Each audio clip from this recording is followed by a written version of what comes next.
You may not know when certain battles will arise. You may not even be told that a battle has started.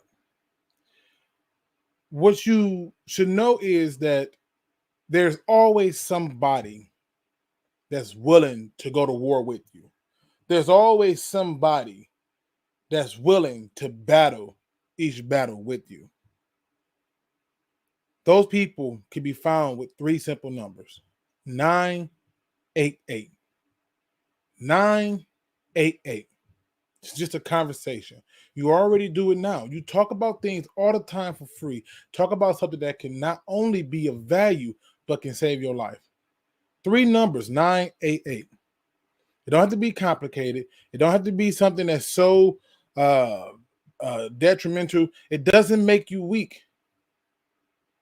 It does not make you weak. It makes you the strongest version of yourself when you dial 3 simple numbers, 988. So before you make a decision that we have to live with, make one that you can live with and stay, because tomorrow needs you. Now let's talk football.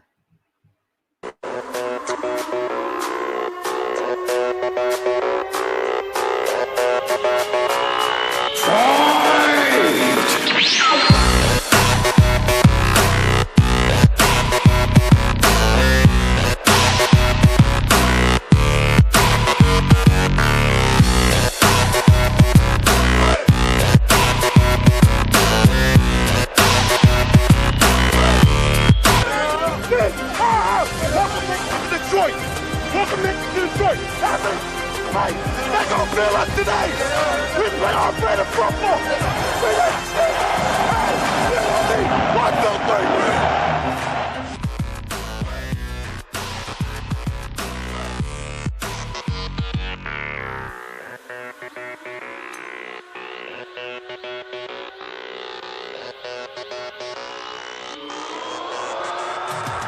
Fight me.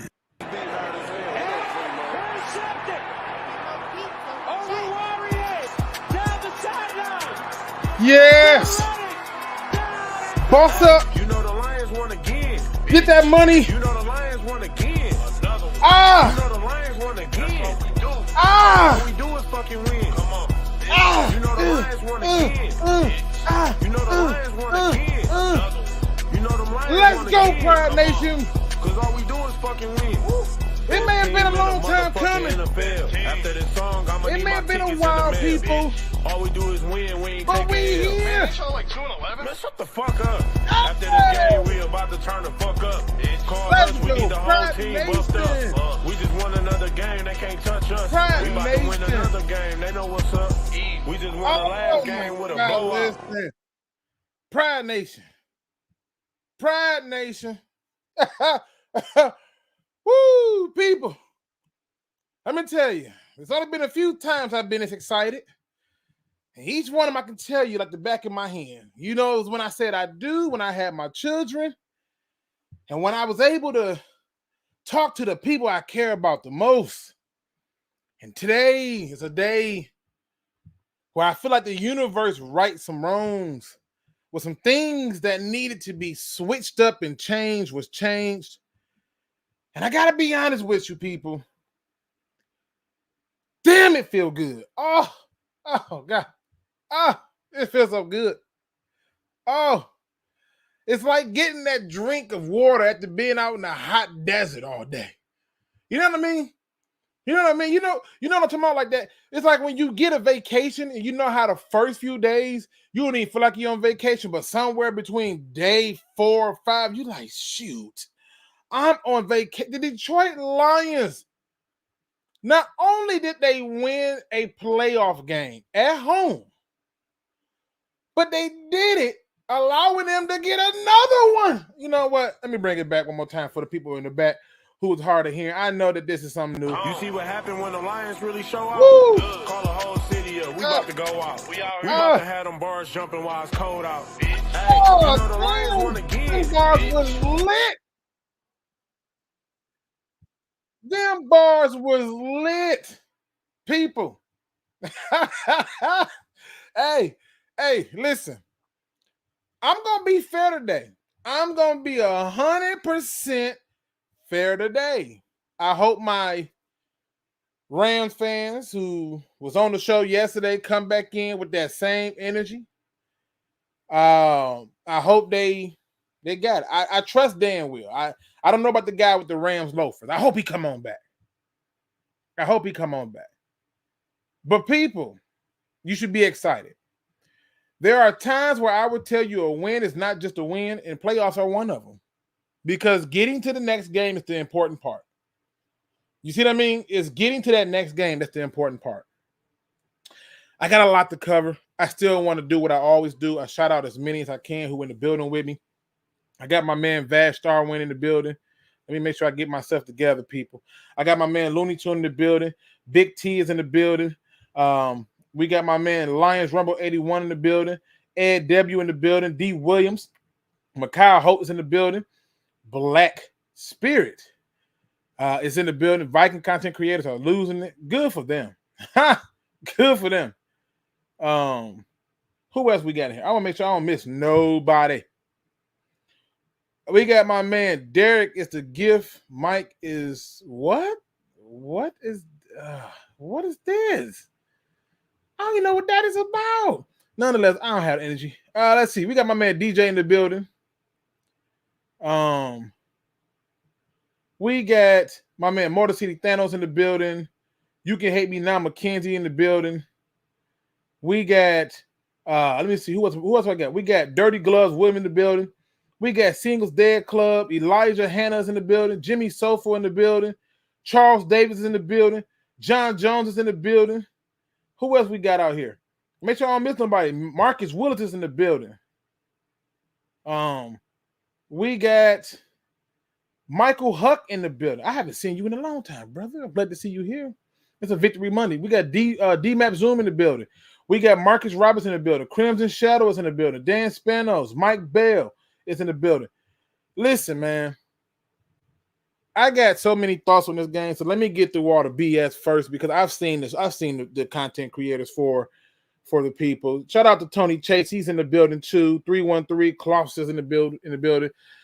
I saw all the videos. Let me just get this out of the way. To the Ram fans who are complaining, whining, and being angry about the no call because they pulled a jersey on Puka. I do not believe that jersey pull stopped him from catching that ball. But, okay. If you want to talk about that, if you want to talk about, they didn't call the roughing the passer hit on Stafford after he got hit in the head and stepped on. If you want to talk about that, let's talk about what happened before that. Let's talk about the penalty where your guy clearly is jumped off sides. Our guy moved and we get the false start. Let's talk about that. Let's talk about how certain guys on our team was coming clean and free, was getting tackled to the ground and held, and it wasn't called. Let's talk about that. See, all those things you want to talk about before they even occurred, we had things that occurred that stopped drives where we were moving. And here's the other sad part about it. For the people who want to point that out, who want to talk about, without those penalties, y'all don't win. But we did. And you got breaks too on penalties. There were a few plays where they called pass interference and said, they grabbed the shirt and they called it for you. And I'm like, that wasn't nothing. But when our guys got their shirt pulled, nobody said nothing. So I'm not trying to say that y'all don't have a fair gripe. I'm merely saying to you, pay attention to the whole game, because before we get to your so-called penalties, before we get there, I got to keep it 100. And that 100 is they gave y'all a few chances to keep the game close. It's mighty interesting how y'all still covered the point spread, but we're going to leave it alone. The Lions did what they were supposed to do, and that's get the win. The sad part is there are two storylines, one that they're kind of talking about, the second one not so much, that have been missed in all of this. The Lions won that game because of you, the fans. Because of you, the fans. You who bought the tickets. You who filled the bars. You who stayed outside the stadium and hackled every person with a Rams jersey on. It was you who changed the outcome of that game. They had to burn through timeouts because you were so damn loud. It was you. If ever there was a 12th man, a 13th man, you put up another 6. You showed up and you showed out. I heard every boo. There was a newborn baby there. He even booed it out with a boo like that. It was like a boo. Like that's how slick and how strong the boos were for when he came out. Kudos to you. Kudos to you for causing so much havoc that they had to burn through timeouts. That was you. You, the fans, did that. It was you. On every single time they did something, you never wavered. It was on you. You handled that. And guess what? You get a playoff win because of it. Now, there was some good, whole lot of it. There was some bad, and there was some ugly. But I'm just going to give it up to you. Now, the other part of it is this. We've talked about it before. Everybody want to give Dan Campbell credit? Fair. Everybody wants to give Brad Holmes credit? Fair. Everybody wants to give Sheila Ford credit? Fair. What about Spielman? What about Chris Spielman? See, he ain't just there for nothing. He's a part of a lot of these processes. And he's doing something behind the scene that we ain't talking about. To all the people who wanted, this is another thing. This is I couldn't wait for this. To every single person who had a problem with him going for it on 4th down, shut the hell up. Shut up. Because what you don't realize is the entire time he did that, he's building a team that have a mentality, hey, everything is 4th down. And when I call on you, I expect for you to perform. And they did. They went for it on 4th down and they succeeded. And then they scored on that possession. They could have easily turned that ball back over or took the little 3 points. But guess what? You know who did the opposite of that? The Rams. And you know who came up short because of that? The Rams. You know who just took the points? The Rams. You know who lost the game? The Rams. Shut the hell up about the 4th down calls. You will live and die by it. It is about building a mentality. It is about building a way for you to have a team that you know is not going to lay down. Sean McVay made a number of coaching decisions that I went, thank God he chose that one. He played the safe way. He took the damn points. The same thing y'all wanted him to do against the Dallas Cowboys, he took the points. Which, by the way, who said that the Dallas Cowboys was going to lose that game to the Packers? I know I did. Hands up, I did. How? Because it's a matchup game. And I can see the matchups. I can see how you can exploit each matchup.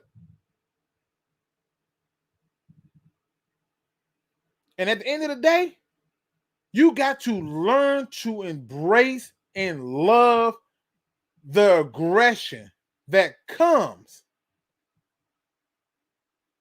with going for it on 4th down. Field goals can't win you the game. Field goals is not the answer. They were hoping, I'm almost sure, they were hoping that the Lions would get the ball back and would come out passing. And I'm going to get into that a little bit later. And the Lions came out, ran it, got a little short yard, threw it to finish the game. That's the difference. I told y'all yesterday, take Cooper Kupp out of it. I don't care what Puka get. Just take Kupp out of it. Don't let Kupp get going. Because if you let Kupp get going, and now you got Kupp on top of Puka, you got a problem. Take Kupp out of it. Bravo, defense. To the people who was bitching and moaning, talking about, oh, Aaron Glenn's defense, shut the hell up. Why? Because at the end of the day, the evidence suggests that the defense did just fine. Or look, you can't say that. Oh, yes, I can. The real problem was on the other side of the ball, and I'll get to that a little bit later. But if you were one of those people watching that game, talking about all the defense, but then you got mad at me for talking about our general manager not doing enough to address the defense, hold my beer. The Lions got the freaking victory because they refused to waver from who they were. They went for it on fourth downs. They got to the red zone and put the ball in the end zone. When defense needed to hold, they held. Well, look, you can't say that. You can't really say that because, look, that game was close. It was, listen, the numbers say it was close, but if you watch that game and some things happened differently, that game was nowhere near close. I'll argue with anybody. I had to argue with somebody that day, talking about we're playing top 5 offense. I'm thinking to myself, this is ridiculous. You're being ridiculous. But then again, that person also told me that Kyle Hamilton was a linebacker, and I was like, oh, okay. So the reality is the game was not as close as you thought it was. The Lions were more aggressive, and the more aggressive, more physical team won. Am I annoyed that the game was close? Sure. Did my blood pressure go up when they got in the red zone? Yep. But I was hoping and praying like hell they took a field goal. I was hoping and praying. I'm like, take the field goal right here and give us the ball back, you lose. They gambled and they failed. And guess what? We got to win. Because of you. Because of you, the fans, who showed up and acted a fool yesterday. I had a friend tell me that it was so loud in there that he had to take toilet paper and stuff it in his ears. He said it was so loud in there that the person he went with was trying to talk to him directly next to him. He said the game hadn't even started, that they just came out to do the little warm-ups and the boos were that loud. Kudos to you for showing up and showing out. Damn it, y'all did the damn thing. Yes, Pride Nation, the Lions got to win. And guess what? For all the talk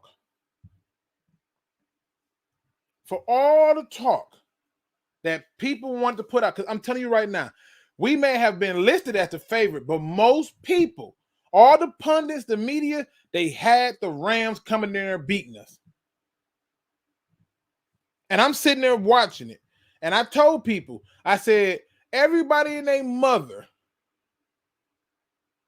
screaming and hollering, I wanted the Packers. I'm scared of the Rams. It's a matchup game. And what the Packers do? You don't really want the Packers. Now, as the confidence keep building up, as things come, guess what? We get a second playoff game. The universe has right or wrong. See, not only did we not have to report in, we reported into the NFL. See you next week when they got to come to our house again. And not only did we report it, we made sure we reported it to the world. No controversies. Dallas should have never had that seed. They should have never been the number 2 seed. The game was given to them, and they still did what they always do, and they lost. And the Lions got the 3rd seed. And the history of most 3rd seeds going to the Super Bowl is extremely well. But we got to take care of business. We got to take care of business because we're going to find out tonight who we play. And I got a strange feeling that it might be the Bucs. And if it come down to the Bucs and the Lions, I like that matchup. And if the Packers somehow beat the 49ers, I really love the Lions versus Packer matchup. Really love that. Man, y'all should be excited, man. Let me get this goddamn link out here. I got the oh, it feels so good. It's like that first time. You know what I mean? You know, it's like that first time I realized, like, yeah, I did that. That was me. I did that. Listen, people, get in here and sound off. Get in here and sound off. That's what I want you to do. I want you to get in here and sound off. Like I said, I'll get into the bad things that I didn't like. I'll get into the ugly things. But for right now, it's about y'all. Because if not for y'all, Lord, no telling where this thing would have been. You were so good at being disruptive. And when they would burn the timeout, you got louder. You got even more louder. Just hats off to you. Let me bring in my first guest, Don 19. What up, though? Yes, sir. Hey. What up, though, Luke? Hold on. Let me see. Hold on. Wait. Wrong one.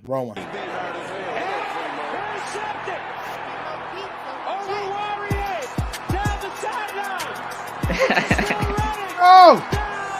Yes, sir. Yeah. Hey, man, listen. I don't care what nobody say. I don't care how much they want to take away from me. They can be like, "Oh, you ain't gonna win next week. We won this week." Shut the hell up. Shut the hell up. Don't you? It's always a hater want to take it from you, bro. How are you feeling? The Lions won again. Man, you know, I'm feeling great. In the great of my boy Rasheed Wallace, boy, don't lie. It don't lie. When the Cowboys got their little laughs in, bragging about the refs, having the refs in their back pocket. God, I'm telling you, God don't like ugly, and them some ugly mother. Let me calm down. Let me calm down. Okay, let it out. This is a support group. We're here for all support of the happiness and joy of you understanding the importance of not only winning that game, but looking at the trajectory of it. If the Buccaneers mess around and sneak up and beat the Eagles, even though I think we can beat both these teams, yeah. Whoa, man, listen. This was Dan Campbell best coaching game. I mean, he was lights out. No funny business, no funny trickery. I mean, I was a little nervous when he put Michael Badgley out there for the 54, but he was confident. And he knocked it down the middle. It was money. Going for it on fourth down. Sam Laporta touchdown. Beautiful. And then Luke, the call to accept the penalty to send the Rams back on 3rd and 14. That was crucial. It was a huge one. It was a huge one because people don't realize that I had a few people that was like, "Oh man, he should have just made it 4th down." And I'm like, but then they just take the field goal. By putting them back, you're trusting your defense. Yeah. You're trusting your defense to turn them around. That's what you were trusting. So, yeah, beautiful call, and it's underrated that people are not talking about it, but beautiful call. Bro, he was amazing. Like, he outcoached Sean McVay because Sean McVay, and it was the crowd. Shout out to the fans because they had to use them timeouts. Do you believe? Hey, I believe. Listen, and another thing, everybody talking about it. The Kirby Joseph hit was clean. I'm sorry. It was a clean hit. That was a beautiful hit. Hey, unfortunately, that's one of those plays that's a part of the football game. And it was a beautiful hit. I'm not gonna talk about that being dirty. I'm not gonna talk about them hitting Stafford and Stepping. I don't care. Right. Because guess what? At the end of the day, I wanted to see a physical team. And I know a lot of people can't handle that, but that's the reality. Right. And then our fans, like, so we supposed to hit them up high, or like it's a football play. It's a football play. So I'm proud of this team, man. Another home game. Man, this been a good day. So crazy. It's gonna be so crazy. I mean, I knew that they were gonna show up and show out. I knew it. like I said, I haven't even gotten into the bad and the ugly parts of the game yet because Man. you know that's just me. I gotta point out the facts of the stories.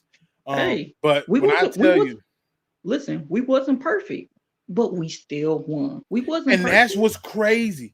You didn't have the perfect game, but you still won. Still won.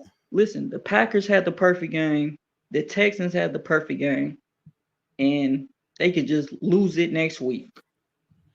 It happens. Listen, I'm gonna tell you the truth. Mm-hmm. Shout out to my man Old Timer Dave. He's one of my many Packer subscribers, but he's probably my first number one. But he says, "Congrats, Lions fans. Been a long time coming." Mm-hmm. I think we can destroy the 49ers, but I feel even better about our chances against the Packers. So I'm rooting for the Packers to bust the 49ers ass. That's just me. That's just me. Because I'd rather us go ahead and win against a division opponent to go to the Super Bowl and the rest is sort itself out. Right. I'm just gonna be honest with you. So and listen, we don't got the perfect defense. You look at the Cleveland Browns. The Cleveland Browns was number one in all stats for their defense. Got their ass whooped by CJ Stroud. Yep. It doesn't matter. It doesn't matter. Yeah, it doesn't have any bearing on it. The Miami Dolphins was number one in scoring and all that. They couldn't muster any points.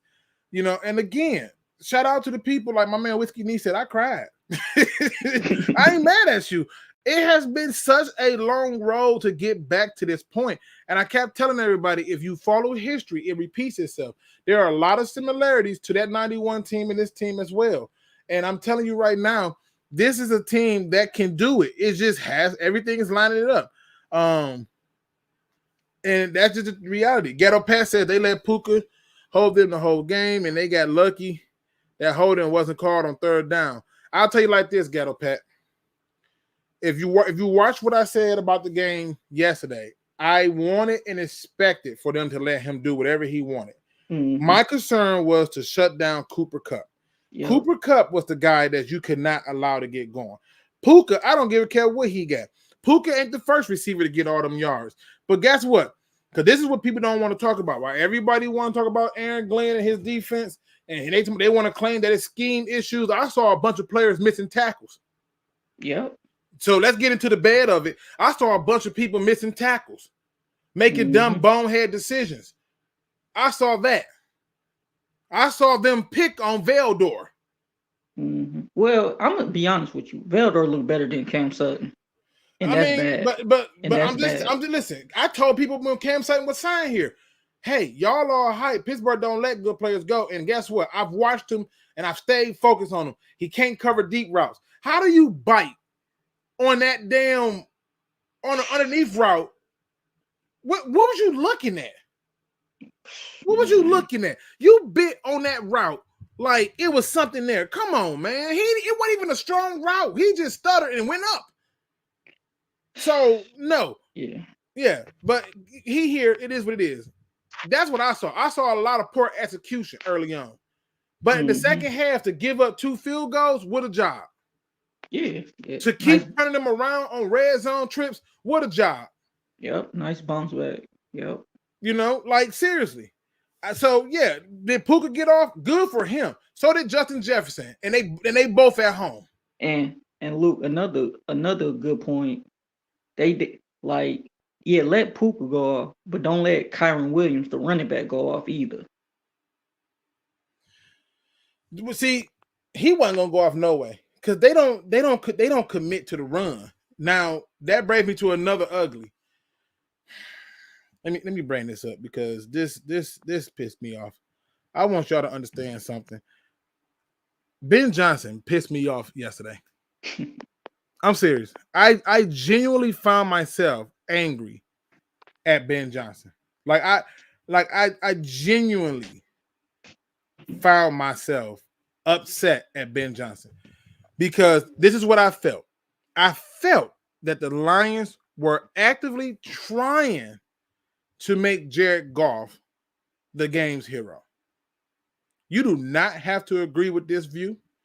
You don't have to like it. But before I get into that, let me bring in my next guest, Don.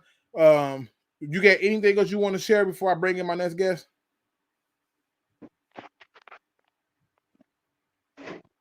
Okay, Don, you there? He lost me. He phone ringing. I'm bringing my man Crimson Shadow. The link is in there for you to join the conversation. Crimson Shadow, what up, though? 20 fucking years I've waited for this. I don't know how old you are. You know. Oh, dude, that game was going to give me a fucking heart attack. It wasn't even funny, dude. I was so effing busy watching Wings on one screen and Lions on another. Oh, my fucking God. This game just nearly gave me an effing heart attack. And shout out to the Money Badger for actually getting a 50-yarder. Like, seriously, I was fully expecting him to miss that kick. If he would have missed that, we probably wouldn't be winning this game. Possibly. But I disagree with that. I felt like, I'm going to be honest with you, the game was only close because we refused to run the freaking ball. And yeah. I'm not trying to be funny. People were trying to argue with me, talking about something, he's running the ball. He's trying to keep balance. Balance for what? If you was not getting off with Jahmyr Gibbs, guess who was getting off? Montgomery. Keep running him. I mean, don't get me wrong. It's not like they couldn't stop. They had a couple plays where they stuffed us behind the line. Yeah, but it's not like every time they stuffed us behind the line, they couldn't fully stop us. But like I said, that's how Ben Johnson's been all year. That's nothing new with him. He's always been very balanced. He always wants to run pass. If he can't have both, he's going to force one or the other, and it's so annoying. He doesn't want to just, give the hot hand. He doesn't stick to one or the other. He's so effing Libra about it, and, well, he's probably going to get a head coaching job anyway, so you won't even have to worry about him next season, I bet. Bets on that. So, I don't know. Cam, when he fucking got blown out like that, I'm like, first thing I thought was, my memory just immediately went back to you saying Cam can't cover the deep ball. And I'm like, Luke fucking called it in goddamn spades. I watched so many. That's why the Steelers let him go. Because he can't cover the deep. Now, was he a terrible corner? No, but the guy's got a gaping hole in his game. That's obvious to see. Now, I will tell you this. I would say this, and I would say this with an open mind and being honest. I have no doubt. I know that some people are still stuck in a certain state of mind where they just can't believe it, and they feel like, the game was close. The game was only close because of the decision to try to make Jared Goff the hero. If they would have stuck to running the ball, we wouldn't have had no problem. And I'm telling you, at one point, they was averaging over like 10 yards a carry, and we just abandoned the run. I tell people, I said, I post the first half stats for a reason, because it gives you a reference point to go back and look at. Now, let me bring this on the screen really quick. How many carries did we do this game exactly? Let me bring this on the screen. All right, let me see. Hold on. I want to make sure I don't mess this up. I see you in the back, brother. Hold tight. Let me switch this to this. All right. So I want people to understand something. Originally, I'm showing the play-by-play. The very first play was a 10-yard run up the middle. Yeah. And then we passed. The very next play, he run for 5 yards. And then we passed. Then he runs for 7 yards. And then we passed. Y'all starting to see the pattern here, right? Very obvious, yes. Okay. This, to me, is where I got annoyed. It was 2nd and 3. And then we pass. 2nd and 2. We pass again. They never see it coming. I mean, I'm just saying, but where I start to look at the game is right here. I start to look at the game right here. David Montgomery finished the game with 14 carries. Pop quiz, ladies and gentlemen. How many carries did David Montgomery have in the first half? Take a guess. Any guess? If I had to guess, how many carries did he have in the first half? Yep. How many carries did he have in the first half? He had at least 8. 8 in the first half? All right, we got 8. We got Lions Rumble 81, who comes in with the correct answer. 10. He had 10 carries in the first half. and finished the game with 14. How many carries do you think Jahmyr Gibbs had in the first half? Well, mind you, he finished the game with 8 carries. How many carries do you think he had? In the first half? In the first half. I would have to say he only had, in the first half, 6. Let's try 4.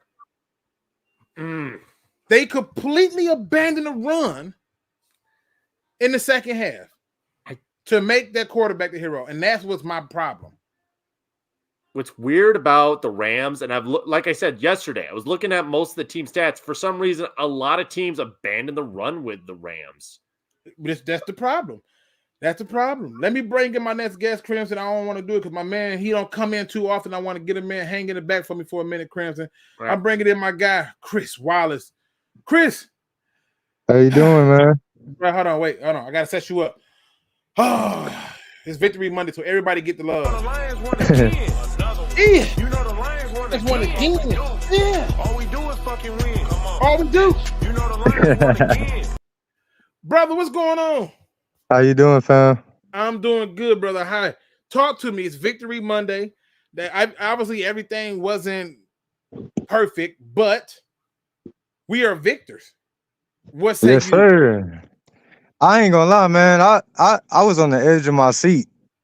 Like, I'm only 33 years old. I'll be 34 February 11th. Birthday on the Super Bowl, actually. So pretty cool. Hey. But yeah, my whole life I just been disappointment after disappointment after disappointment. And I agree totally the take that you had when you said about the running, because at the beginning of the game, like, first we started off hot. Our first 3 drives all went for touchdowns. But the thing that I don't like about Ben Johnson is where it's like you said, you don't got to make Goff or try to force him to be the hero. He the hero as long as he don't turn the ball over. You win us the game. You do what you're supposed to do as the quarterback. When you have 2 exceptionally good runners, 2 different styles of run, man, we should have kept attacking them through the run game. Yep. You know what I'm saying? Don't get me wrong. You know, St. Brown going to do his thing. Our receivers are going to do our thing. But guess what? If you see that they can barely stop you running, keep running. I'm not saying run every down, but keep 8 carries in the second half. And then another thing is like, you know, we've been living and dying with Dan Campbell in the 4th downs. And like you say, you know, it's good when it works. And it's, you know, but like, it's so many times where it's like, you know, play field position, punt the foot. And I understand you trying to be aggressive, but like what happened at Dallas, even though I feel like we got snubbed out of a win, you still had 2 other chances to just be like, you know what, we're going to take this to OT. But see, when coaches do that and everybody say, oh, he's just an aggressive coach, that's just how he is. No. In my opinion, I mean, that might be, you know, halfway true, but I really think you don't believe enough in your defense to be able to stop them. Now, our defense secondary has been sus all season and all year. And I'm not going to lie, I was one of the people who was kind of hype at first when we got Cam Sutton, because I'm like, you know what I'm saying? We got him from the Steelers, and like, you know, I followed them a little bit, blase split. But dude, I literally every time I watch them play, I see him getting cooked.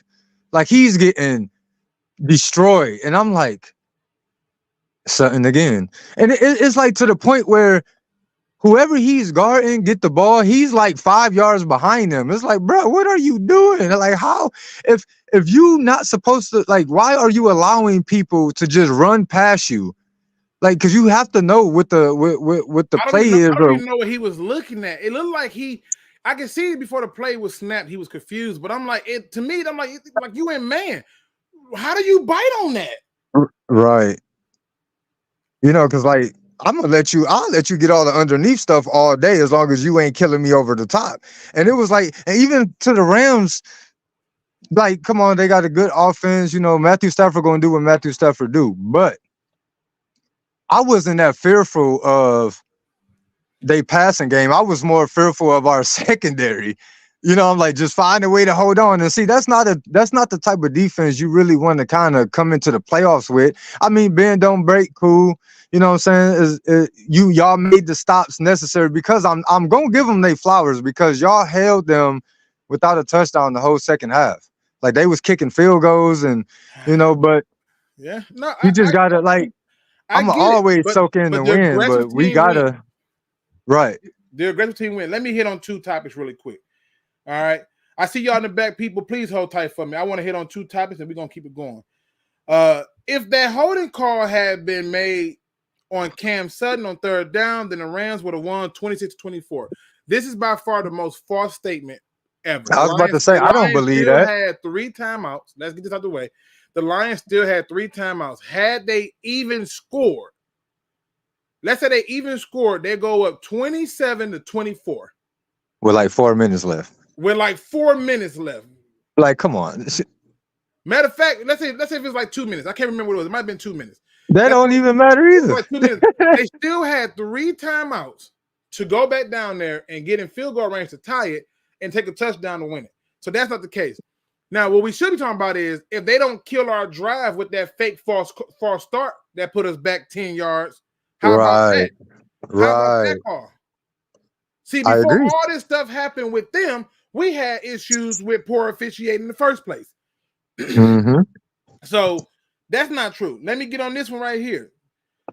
It says putting Sutton out there with no safety help. This right here has been the bane of my existence for the longest. These are professionals. I've heard give Valdor safety help. Give them if listen. Your GM brought in who he brought in. If you safety helped in the outside guys, who's covering the tight end and the slot guys? I wait. I wait because this don't make sense to me. You cannot do this. You have to let them play, and the safeties have to do their reads. So this idea that he should have gave them more help, no, because you were starting corner. You were starting corner in the NFL. You have to be able to hold your own. You're not always going, be able to have the safety help, and especially depending on what type of scheme or whatever you're running. But like, come on, every game you getting exposed, bro. It ain't 1 or 2. It's like every game. And like, yeah, you know what I'm saying? And he holds a lot too. Like he grabs, and as soon as he know he getting beat, and it's like, the one thing, Luke, that I do appreciate through this whole process, in which me and you've been on the same page since like a couple years ago when the trade first happened, because I think that's when I really started following you and, watching your show and stuff. So it was like, and we both agreed, when are we going to draft defense? Like, yeah, we got some players, but this clearly showing, and I'm not mad about how it shook out because we have a very good, decent team, but is blatantly clear we need a new secondary. Like Brian Branch was a steal, build around that, and get like how many people robbed us just because they didn't eat like Emmanuel Mosley? Is that his name? He played what? 1 snap after he came back from injured. Mm-hmm. Then he got injured again. So we paid him that money.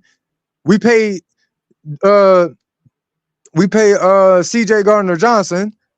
You out the second game of the season, you come back for the playoffs, cool. But like we already knew he wasn't coming back anyway. That's why he was on the 1-year deal. But it just goes to show where our other resources possibly could have. And I'm still not mad at the CJ Gardner-Johnson because it was like he was a good pickup. Like you boosted, but like y'all tried to cover the fact, we got a good safety and then we drafted it, but we did not really help our corner situation. They wasn't really too much better than the last. We wasn't getting home like we should have been. Look, Mr. Wallace, I love me some you, but I got people in the back who've been patiently waiting, like 50 cents. Oh, yes, sir. Let them get in. If you want to hang in the back, and I bring everybody all back in, and once we have a group conversation, that's good with me. But if you got to bounce, I understand, sir. All right, no, I'm gonna be on. All right, let me go ahead, roll them in. I'm getting them in the order they came in. So next up is Motor City Thanos, and look with this. Let me give him his love. Let me put him out here. Let me get him out here for the people that's hard to see. Yeah, hold on. Wait, because you got the belt out there. We got to make sure we do it right. We can't have you have a belt out there and not have it going right.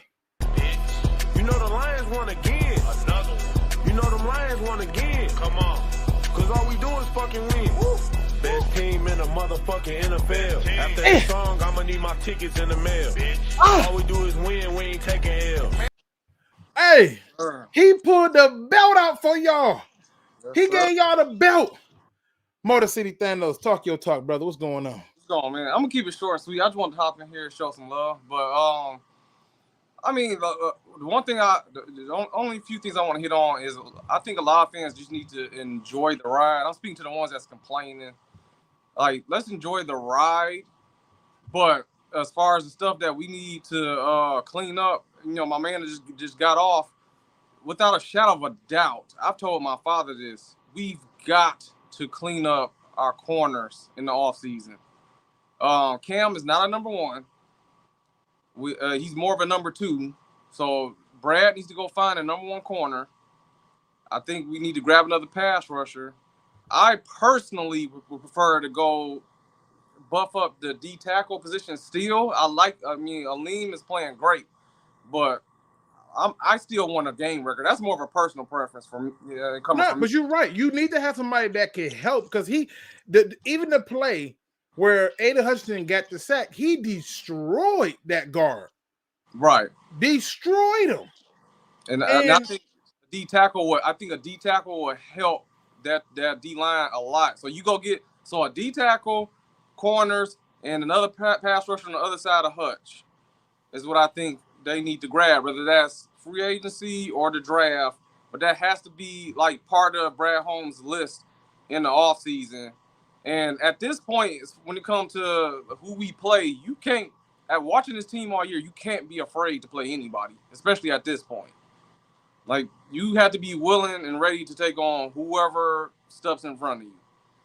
Because they've showed, even with the defense not being complete, that they can play with almost anybody.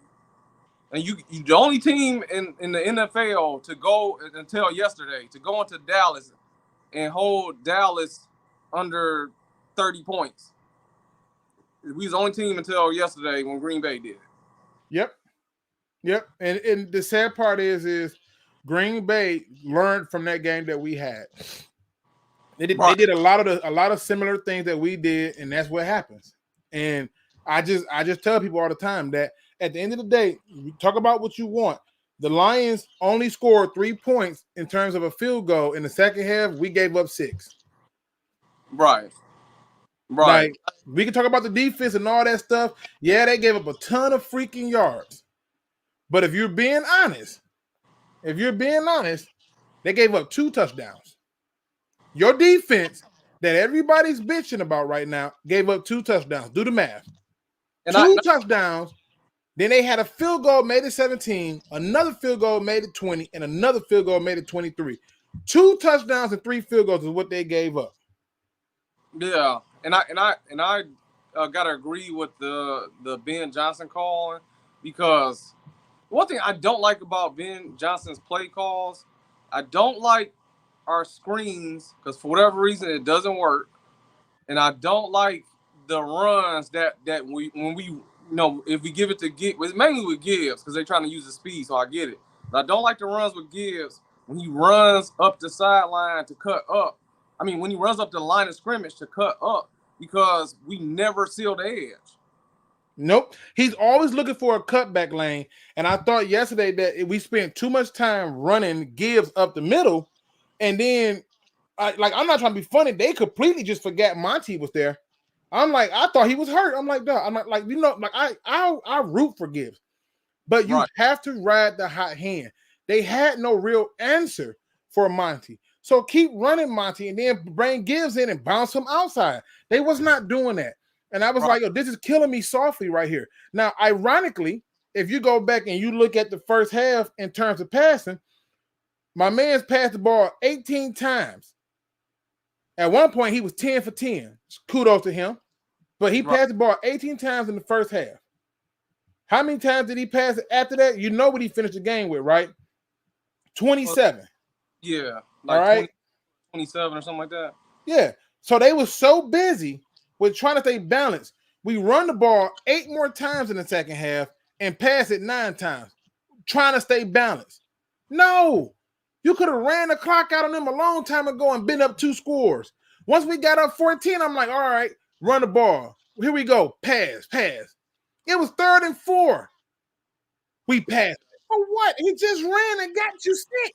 And the thing about trying to make a specific player the hero, where the Ben Johnson and Lions can look at, all you gotta do is look at that Seattle Seahawks New England Patriots Super Bowl when they tried to make Russell Wilson the hero, and instead of giving the ball to beast mode and let him do what he do when he was one of the top backs in the league and y'all on the 1 yard line. Like, you can't do stuff like that, man. No, you just can't. And to answer this question, I want to answer this question from Boone. He says, how long was you going to run up the middle with Donald no matter what? I do not know. I do not know. But I can tell you this much. Montgomery still averaged 4.1 yards a carry. I can tell you that much. I can tell you they ran the ball 25 times and passed it 27. I think that was a little bit too much. I can tell you that we got 2 rushing touchdowns, 1 passing touchdown. I can tell you that much. I can tell you that in a losing effort to try to fight back, they ran the ball. They stayed with the run even when they was down because it was never past 1 possession, and that was the problem for me. We should have easily been up. Anything you got, man? I want to get my man's. I got another guy in the back, Minnie in the back. You cool. I was gonna keep it short, sweet anyway, man. I'm gonna get back in here and watch. So I'll catch up. Hey, I appreciate it, man. I just look. It's Victory Monday. I'm accepting it. No doubt. I'm accepting it. All right, one pride. Listen, it's gonna be hard pull for me. He says they stopped it. He said they stopped it in the second half. They didn't stop squat. What we kept doing was running Jahmyr Gibbs up the middle. I'm telling you, we should have been running David Montgomery if you're going to run it up the middle. They didn't do that. And what they decided to do was, I wish they would have ran Gibbs to the outside more, because realistically, the only linebacker making plays for them was Ernest Jones. The rest of them linebackers couldn't tackle or catch a cold. It was terrible. And we just gave up on it. Now, did we win? Sure. Am I happy about it? 1,000,000,000%. But this whole trying to play balance BS, that's for the birds. It's for the birds. There were drives that died. Hell, even the play where, let me find it. Hold on. Let me find it, because it'd be better if I can show it visually. There was a play where Jared Goff takes a sack and he makes the one dumb decision he could have made the whole damn game and trying to shuffle the pass. I don't know what he was going through. I don't know why he was going through it. But that's some bullshit. And again, people need to understand this. The Lions never, not once in that game did they waver the lead. They never once wavered the lead. So I'm just putting it out there. But let's go through this. Let's go through where he got this damn sack. Let me see if I can find it. Hold on. Where is it at? Where we are. I got to find the damn play. I'm drawing a blank on. Let's see. Where we at? Which I thought was a dumb decision by him. Okay, here we go. The Lions, this the possession. Let me bring it up on the screen because that makes it a little bit better. All right. And I got you, Manny. You next, brother. I promise. All right. So the Lions. Let me make this nice and big. All right. Okay. This is the Lions drive. This drive really was like pissing me off. I want y'all to understand this is a 9-play drive. The first play, David Montgomery up the middle for 4 yards. It's 2nd and 6.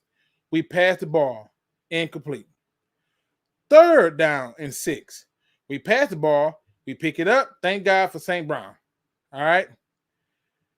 1st and 10 now. 1st and 10. Jahmyr Gibbs right in. Right? He gets nothing. That's one of the few outside runs. All right. 2nd and 10. Jared Goff pass up the middle. We get 17 yards. It's 1st and 10. Jahmyr Gibbs off the right end. -5. Now, I'm arguing at this point, we need to just go ahead and go back to Monty. All right, but it don't matter. Now, after this happens, okay, you would think that this is just, okay, cool. You didn't get it, so you're going to have 2nd and 15. This man takes a sack. Like, for what? Okay, cool. And tried to shuffle past it. Nonetheless, it's 3rd and 21. At this point, you got to pass. And so now, this is when the field goal come in for 54 yards.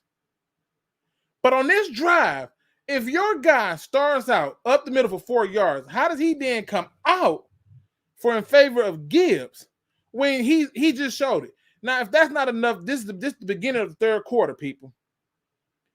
The next drive that we get, watch this. Short pass for 10 yards. All right, cool. Jahmyr Gibbs up the middle for 2 yards. Jahmyr Gibbs off the right tackle for 2 yards. Goff gets sacked. We out of here. You see what I'm saying? We punt. This needs to be David Montgomery. Your next possession. 3 plays now. 1st and 10. They called a timeout. His pass, incomplete. Watch this now. David Montgomery, who I'm telling you was the hot hand to ride. First play back in at the order missing a 6-yard run. It's 3rd and freaking 4. What do? You pass it. No, you don't. Run the fucking ball again. Run it again. Now what happens? They get the ball back. And to the people who is talking about, oh, well, if they get that call, it don't happen. It's 4 minutes and 20 seconds when he had that incomplete pass. The Lions still had 3 timeouts. Plus a 2-minute warning. How was the game going to be ended on this play? If they score here, we got 4 minutes to go down and score. With time. And I don't know if you paid attention, but they shown that they have no issue doing it when they went against a better defense in the Dallas Cowboys and marched down and scored and got the 2-point conversion. But hey, if that makes you feel better, cool. Cool. But this right here, this 3rd and 4 where they got the holding call, that was the play that made a difference. But they still have 4 minutes and 7 seconds when they got the ball. Now watch what happens. David Montgomery to the right, 3 yards. David Montgomery, short pass, 11 yards. See what happens when Montgomery came in? Montgomery, 1 yard, 2-minute warning. This how you win games, people. You ride the hot hand, and we didn't do that. Let me bring in a few more people as people rolling up in here. My man Minnie has been waiting patiently for me. Talk to me, brother. Victory Monday, Luke. Listen, hey, hey, I'm taking it, brother. I'm taking it. Oh, whatever way they serve me up, I'm taking it too. But I'm here to speak about CJ GJ because I feel like the coaching staff is disrespecting him. Okay. With this rotation, I feel like, first of all, with this scheme that Glenn has, whoever's back there is gonna eat. Melifonu's good, Kirby's good, but CJ on the bench to start the game is just disrespectful.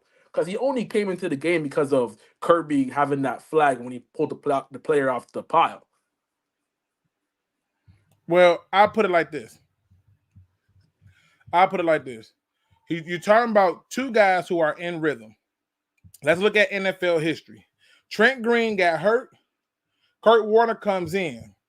It would have been a foolish act to take Kurt Warner out to put Trent Green back in when he was the hot hand. He was succeeding. Tom Brady. Drew Bledsoe gets hurt. Tom Brady comes in.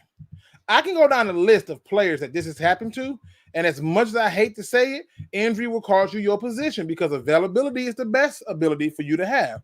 And at the end of the day, when Chauncey was being rotated in and out, this was about the team, not him. And at the end of the day, I'm sorry, but where they had him at is where they needed him at. You can't tell me that it didn't help to have Chauncey Gardner on one slot corner, Branch on the other, Joseph and Iffy up top. It worked. And when you will put Gardner Johnson up top, Iffy down, it still worked. Why? Because that interchanging created different outlooks. And that's what I'm trying to say. I get what you're saying about the level of disrespect, but I can see if Iffy wasn't playing well. I can see if Kirby was playing like hot garbage. Neither of them did enough to be like, yeah, let me just take them out because we can get a better move there. No, they found a better way to use another weapon and covering that. You didn't hear much about Cooper Kupp yesterday, did you? Nope. Because they were making sure that he never got off. They didn't care if Puka got off. They was like, Robinson, he ain't finna do nothing. Kupp can't get off. If Kupp gets off, the tight end gets off, the running back gets off, Puka really gonna go off. It's a whole nother problem. Take Kupp away. Take away his safety blanket. The same way if you take away St. Brown, Jared Goff get to looking around, and it buys you some more time. So I get what you're saying, but it's the right move to take him off the bench. Yeah, no, I feel you. It makes sense in terms of like the mojo and chemistry. It's just like it's hard for me to see him play the Eagles and he on the bench to start the game. Nah. See, the Eagle game gonna be a little bit different. He gonna still be coming off the bench, but they're gonna be starting him in that rotation anyway. And you want that because those fresh legs coming in and a person who knows what they do and is familiar with it, that's what you want. So no, you want those things. It's all good in my opinion. I just think that we have to be able to understand if we play the Eagles tonight, right? Or if we play the Bucks, I think the Bucks gonna beat them. I think they're gonna sneak out one, right? But if we play the Bucks, then I'm sorry. I'm not worried about a Bucks team we already beat. Wait, I'm not. Is AJ Brown playing? He out. Man, Bucks are gonna win that game. You took his best weapon is gone. So I'm just putting it out there. You know what I'm saying? I'm just putting it out there. What else you got for me? I know we got people in the back. They rolling in. I want my Rams people. I ain't where they at. Yeah, I just got one more point about the offense because I feel like that running back rotation is weird too. I freaking hate it. Drive one, Demo, drive two. Gibbs like, no. First of all, Gibbs is an amazing player. He's a freak of nature. But Demo, I feel like for this playoff run, Demo is my guy to go to. I'm just putting it out there. I'm looking at who's the hot hand. So there were games this year where Gibbs was the hot hand and we didn't ride him. And there were games this year when Monty was a hot hand and we didn't ride him. There was games this year where St. Brown was a hot hand and we rode him. But when it comes to the running back position, I do not get it. I don't get it. Yeah, it's very weird. I never really seen a rotation like that, giving them each a drive. But I liked what I seen out of both players. But Demo, like I feel like our offense runs through Demo and Brown. Yeah, see. We need to run the ball. And what ticked me off is that we did not commit to it, and that's what allowed for them to get into the game. We were passing way too much. And if you notice, the more we passed, the more they were able to start to get home and get those sacks. I don't think he got sacked in the first half at all. I could be wrong. I'll double check. I mean, the sack just came from him tripping and Aiden touched him and stuff, you know? No, I'm talking about Jared Goff. I don't think Jared Goff got sacked at all in the first half. I don't think so. I don't think he got sacked once. He got sacked once in the first half. Okay. So, and we gave up 3 sacks. They started turning on the pressure and everything in the second half because we were passing too much. And I'm like, I need for you to run the ball. And that's the most important part. You know 100%. What I mean? So it is what it is. I love me some Jared Goff, but man, every game he has at least one goofy play in him. And it's so hard to watch.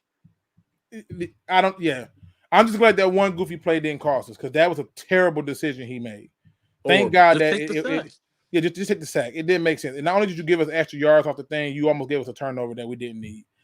All right, bro. Let me go ahead. I got a few more people to roll in. I appreciate you, Manny, man. Hey, 100%. Detroit brought this win in. It's Victory Monday. Listen, hey, just keep watching. We got much more to go. I'm gonna be watching this Bucks game real closely because one, I'm also a Bucks fan, so hate me now. But yeah, I am who I am. I have been Man, you open a about. Bucks fan, Seahawks fan, Thank Lions you. fan. Them the 3 teams I like: Bucks, All right, Seahawks, and brother. Lions. I don't know. Listen, talk to my dad, man. RIP to him. Talk to him though. He'll tell you. Look, he like what he like. All right, let's see. We got my man coming up in here. We got my man's Uncle Rumble, aka Lions Rumble 81. What's going on, brother? What up, Luke? What What's up? What going up, on? chat?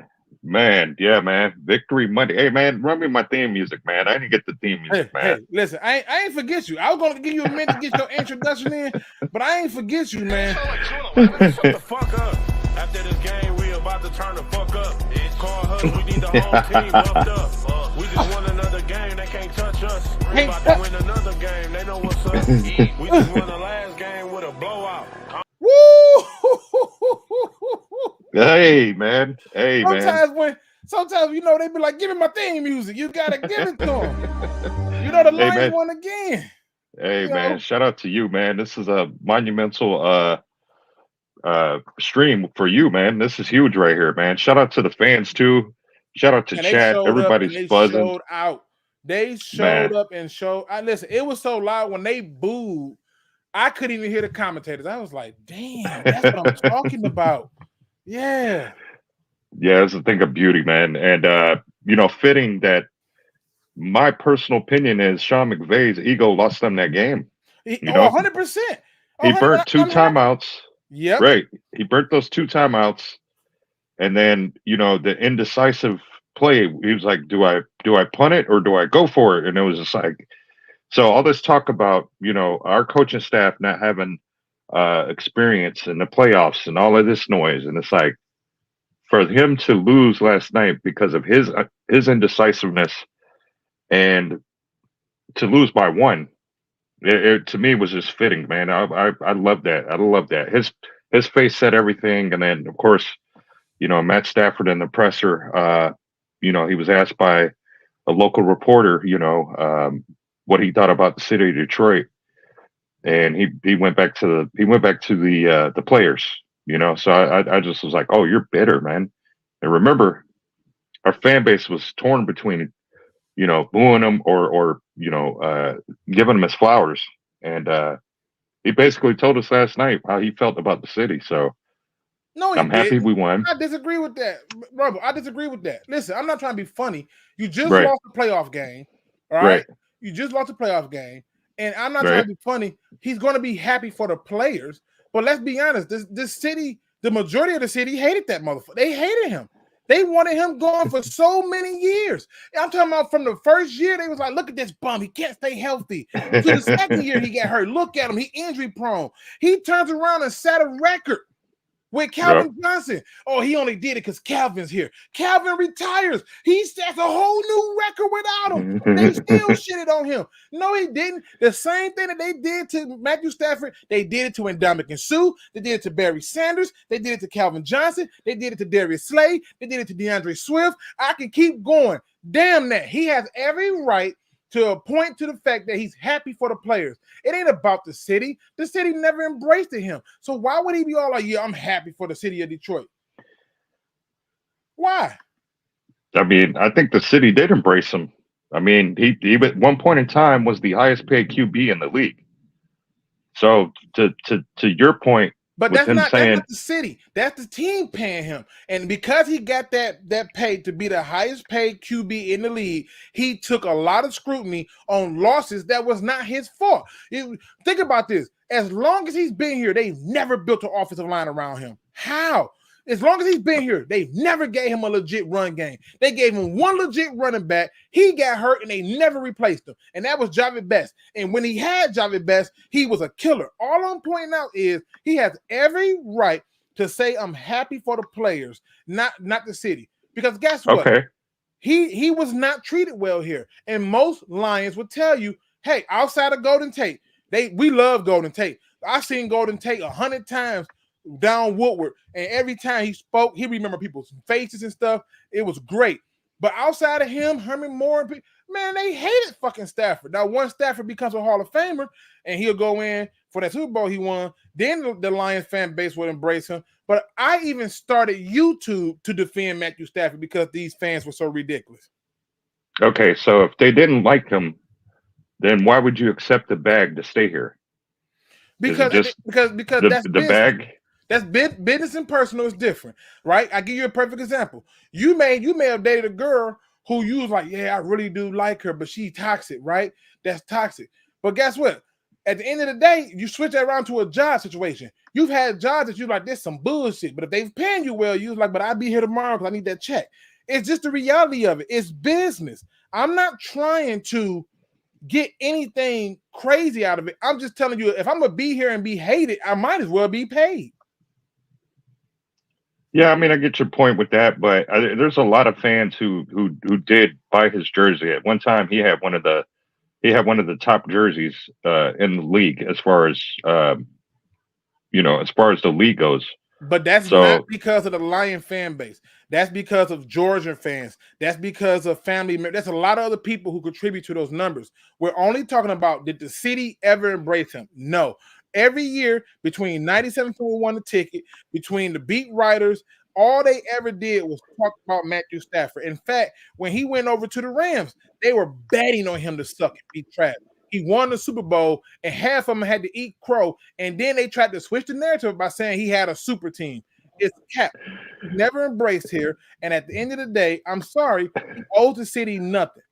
He doesn't. I'm Okay, fair enough. Okay. Me personally, I'm one of those guys who was in the city who enjoyed him because he at that time while he was on our team, he did display that Detroit blue collar mentality. He played injured. He gave us everything, but to sit there and have your family, your girl's born in the city and your wife when she had her medical emergency. I mean, to say the city didn't embrace him is, I mean, there's quite a bit of history here with the city, man. Because today is the Martin Luther King birthday day, even though today is not really Martin Luther King's birthday, right? So, right. But you know that when Martin Luther King got shot, there were white doctors who hated him, right? And they still had to treat him. Medical supersedes all that other stuff. And what I'm saying to that is this: you can have your kids here because guess what? Where am I gonna do? I ain't finna fly somewhere else to have no children. We'll pregnant women is flying, right?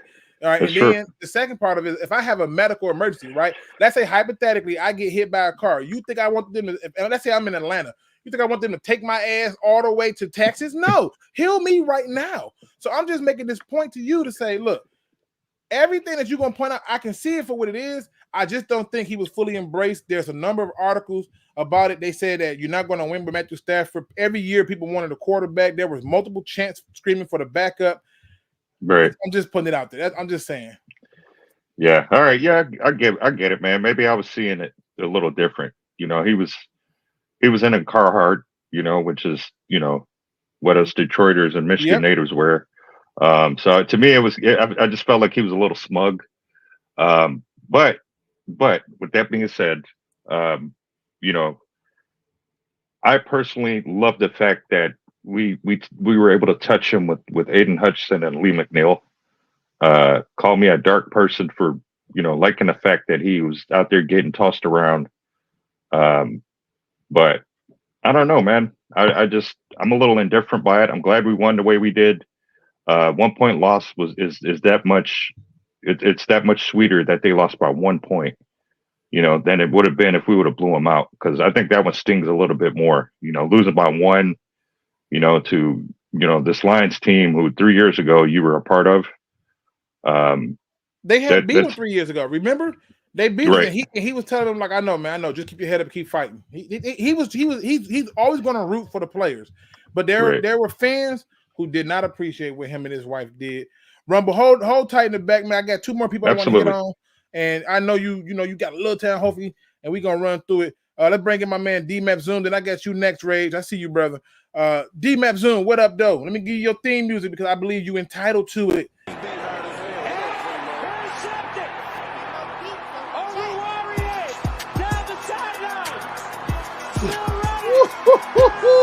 Oh, you know the Lions won again, bitch. What? You know the Lions won again.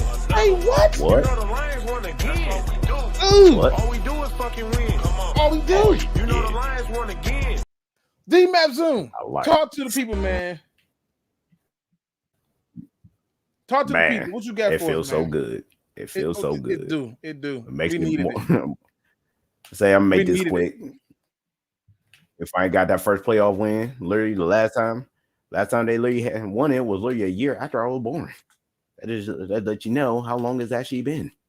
It's crazy. Yeah. I can't say that. I was alive. I was alive and well in '91. So, my age is a little bit up there more than I would like to admit. Man. But I was there. I witnessed that ass whooping we put on the Dallas Cowboys with Barry Sanders in his third year, where I think at the time Dallas had the youngest team in the league that made the playoffs, and we straight smashed them. Like it wasn't even close. So, yeah, I was there. So, yeah. I'm going to leave it at that. You're not going to judge me. But what else you got, man? Because, speaking of Dallas. I think it was a very good game. Man, speaking of Dallas, man, it felt so good, man. Green Bay stomped them boys. They stomped them so dang bad. I'm like, yeah, I mean. That was karma right there. They knew dang well they didn't deserve that 2 seed. But the football guy said, y'all ain't deserve this. They corrected the run and said, y'all ain't supposed to be here. Got them up out of there quick. And I have a friend.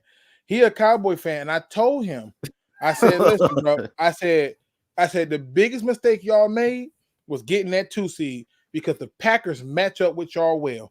And he was like, you crazy. We undefeated at home. And I said, and the Packers have never lost there. There go your problem.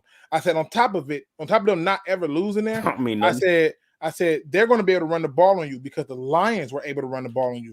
Oh, you crazy. The Lions weren't able to run the ball on us. I said, I'm telling you right now, the Lions was able to run the ball on y'all, and that was the problem. I said, if you go back and you look at that game, I said, I'm telling you, they saw that, and they said, well, we're going to commit to it. And I said, and what did Aaron Jones do? He ran the ball down y'all damn throat. And I said, I'm just telling you that as much as you want to be hyped about it, this is what's going to happen. He didn't want to believe it. Even after we got robbed, I told him, I said, that just proves to me that y'all are not who y'all think y'all are. I said, the Lions handed y'all first loss, and you didn't want to believe it. He said, yeah, but you trying to say they ran the ball on us. I said, well, 31 carries for 125 yards seemed like they ran the ball on y'all. They were averaging 4 yards a carry. So, hey, tough titty, right? It happens. But it's the reality. I know him eating that crow. He couldn't handle it. He couldn't handle it. He had to eat that crow. He had no choice. Actually, at that beat down, he had no choice. I know that crow tastes so sweet. It tastes so sweet. Yeah, it's 100%. Like, yeah. Man, that feels good. What else you got for us, man? Because like I said, you waited patiently in the back. I want to make sure I give you your chance to talk and get your flowers. Because nothing, man. I want to make it quick. I'm actually might get ready to eat dinner.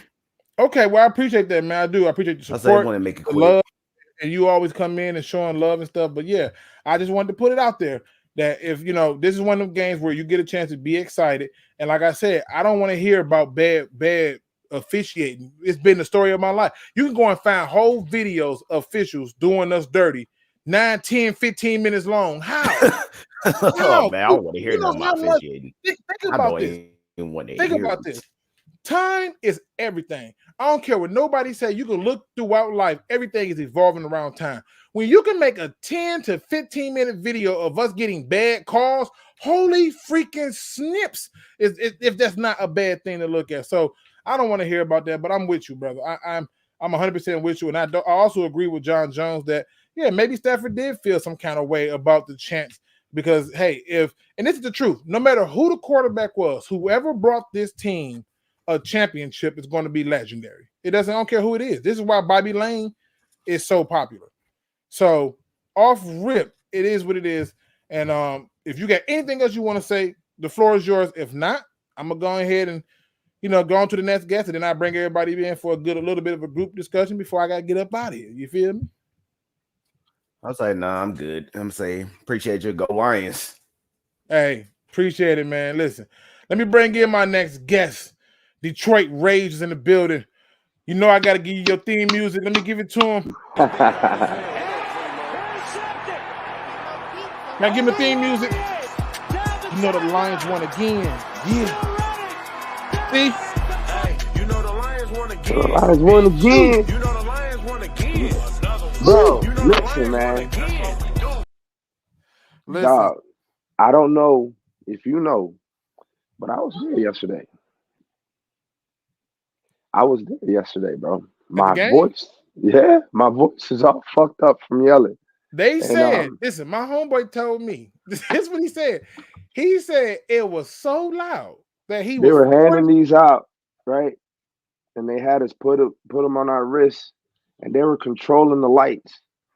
You know what I'm saying? It looked like the old back in the day when everybody was taking pictures and shit. Right. And I got my all grip playoff pom-poms that was in the seat. Boy, listen, got my Gibbs jersey at the stadium. Hold on. I was hoping to get it signed, but I was up so high, bro. I was on the top. I couldn't even get. So look, dog, I'm gonna tell you just like this. When everybody in there was wanting Dallas to win, they didn't want Green Bay to win. They wanted Dallas to win so we could have a rematch. Now, the fact that the Packers won made us have another home game, which I'm happy for because that $700 seat now turned into about a $350 seat because I met the people that sold it. So I'm going next week for half the price. And I'm geek, bro. So listen, I need to talk to you on the outside of this. You know what I mean? Yes, sir. I got some pictures to show you. Dog, listen, it was an event of a lifetime. You know what I'm saying? And me and you have spoken about this. I couldn't pass this up. You know, I had to witness it. I had to witness it for myself. And I can only say that I wish that everybody that is sitting at home right now could have got a chance to feel what I felt last night. It was amazing. Everybody was crying. There was little guys, you know, I call them 17, 15, little guys. They're little kids. Oh man, I've been a fan. Man, me and the dude with the Oakleys in front, he's like 50, and he's like, bro, really? Right. And I'm like, you don't know how long it's truly been. You don't know. To the guy, they showed a picture of the Lions' longest season ticket holder, which was a guy, I forgot his name, but he was 89 years old. He had season tickets for 66 years. Think about that. Yeah. So listen, the gentleman to the left in front of me, he's 73. The last time that the Lions won, he heard it in the radio. Damn. That's tough. That's tough. The radio, my nigga. Radio. That's tough. So shout out to my man Adam, man. What's going on, brother? You hear all these testimonies from different Lions fans, and they're sharing it, waiting, hoping for this. And we have like the master avatar, you know what I mean? And the opposing team that was once endeared by some of us, which you were right. Not a lot of us liked him. He was criticized for being the highest paid. He was criticized for being the number one pick. He was criticized for not being a winner. Like, he played defense and offense. I really don't understand, and I tried just like you to really get to our fan base. I don't have followers like that. I don't, you know what I mean? I don't put in the work like you guys do, but I do come in with some knowledge. 51% of his wins here in Detroit were fourth quarter comebacks. You see what I'm saying? I think he had a deficit of 31 points average per game to overcome, right? If I'm not mistaken. Statistically, the best running back that he ever had was what was the dude what was his name? I forgot it. He was right here, Joyke Bell. Joyke Bell. Statistically? Yeah, look it up. I mean, seriously. Over Barry? No. Stafford didn't have Barry, bro. The best running back he had statistically. He had, yeah. It was Joyke Bell, correct. Joyke Bell. And what did he give him over a course of 6 years? A whopping fucking 900 yards? Give me a break, bro. Come on, like that's not help, dog. Like, and then when people say, "Oh, Stafford had help," Stafford had this. No, he didn't. No, he didn't. History shows it. Fuck. Yeah. No. And to be honest with you, the fact that he lost here again just shows it really stings him in the ass. It gives him a reason why he shouldn't be happy. He can't win a playoff game in Detroit. Literally. Literally. I'm just saying, So, you know. Like I honestly, bro, like anybody would have that sting. You know what I mean? Everybody in this motherfucker, man, was always wanting him gone, just like you said. Oh man, we could have drafted this, that, and the other, da da da da. Oh, have him sit under Stafford. No, you know what you wanted. Don't sit there and play dumb now. You know what I mean? Like we don't remember. You know what I mean? Come on. We didn't. I have videos where I make videos like defending them for no reason. You know, like we would have everybody slamming them from all the other YouTubers. The only one I think that really never slammed them was Mobby. Seriously. Yeah. I defended him. I started YouTube to defend him. Like that was my whole thing. Like I was just like, yo, this, you know, for me, I defended him. But the reality is a lot of the narratives that they brought up was because they wanted people to believe one thing. And to me, that game should not have been that close. We should have easily scored more points. We left a lot of football out there. I was there. All I can say is there was some calls that weren't made, which I'm happy for.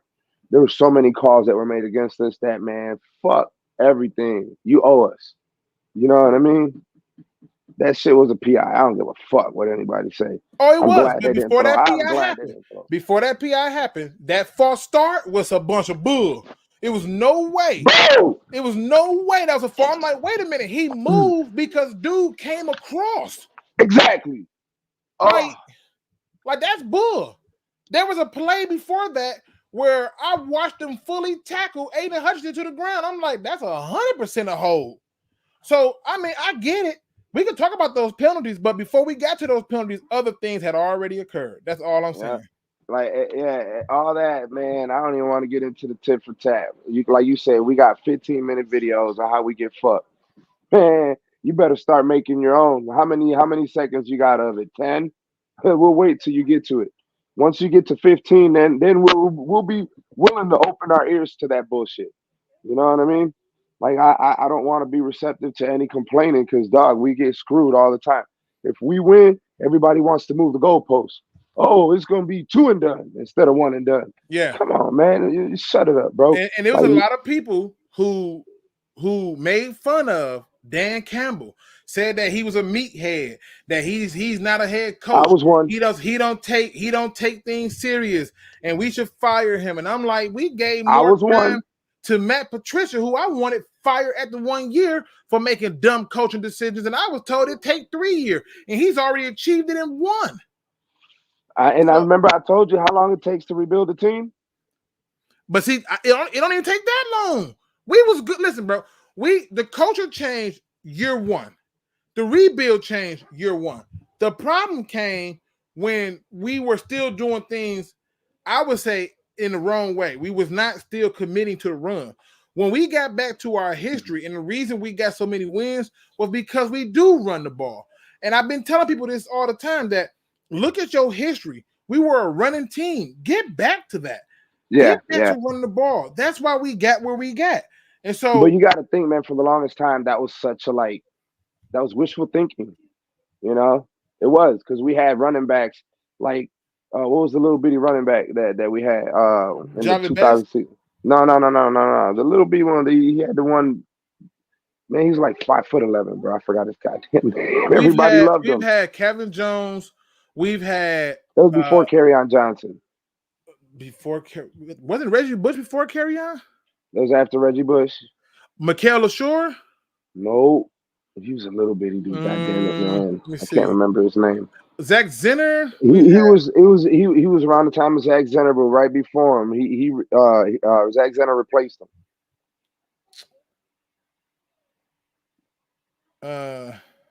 I'm trying to think. Amir Abdullah? Was that it? He played with Amir Abdullah. He played with Amir Abdullah. He was our running back that was good at catching passes. Theo Reddick. That's the one. Yep, Theo Reddick. Yeah, Theo Reddick.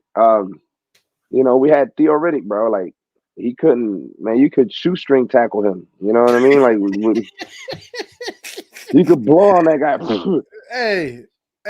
You know, like I honestly, it's been such a hard idea, until it was Kerryon Johnson who gave us what? It was a first 100-yard back, or no, it wasn't. It was. He gave us our first 100-yard rusher in a long time. Was it? Yeah. Our first 1,000-yard rusher in a long time was Reggie Bush. So, but shout out to John Jones. He says, "Luke, you absolutely said fire Fat Pat." I remember that. Yes. I watched that first game against the Jets, and I went, "Why are we starting all Patriots over players who have been proven winners?" And then the second game came, and I went, "Oh, we really doing this." By the time we got to like the game 3, I'm like, "Fire this man!" Like y'all don't see it. I'm telling you, this is not good. Man, he turned a playoff team into a team that always picked in the top 10. It was. Oh no, it was hard to look we all at. did not hate Fat Matt. No, we didn't. Oh no, I spent a lot of time arguing that. But I do got another guest coming in, Rage. I want to try to give everybody their time before we get up out of here. Thank you for having me. If you want to hang in the back, for a final like group chat, that's cool. But I appreciate you just for coming on after going in there screaming and hollering all damn night. Shout out to you. You the real MVP. Hey, I appreciate y'all, man. Sorry for my voice, man. Hey, I try to hang out in the back, man. If the wife needs me, I'm gonna have to go up. All right, for sure. Let me bring in Nasty Canada. He's back. Yeah, Canada, I'm back. Last time you was here, you ordered a goddamn pizza on me. You got no damn wings, and you got a Dr. Pepper that was diet. What you finna order today? You know what? I ordered a Meat Lovers. And I got a ham and pineapple pizza with Diet Dr. Pepper cherry. Okay. They fucked up the pizza, but that's fine. I just want to say, Detroit won it, but there were some referee calls that were very questionable, like I said before. The refs could have easily fucked that game up. Well, I think they did. I think they still messed it up. I think the difference was the Lions prevailed in the red zone, whereas the Rams didn't. The Lions defense would get some penalties and stuff, and they would get down there into the red, and they just bend. They were literally like the palm tree during the hurricane. They bend a little bit, but when the wind stopped blowing, they straighten right back up. And I'm just telling you the truth that at the end of the day, like that was the difference in the game. They shut that down, and that's what should have happened. Yeah. Well, at least, what it gave the fans. And you know what? I've, in my years of watching NFL and Detroit games this past season and last forever, I've never heard the fans that loud at Ford Field, that loud during a playoff game. And it showed you.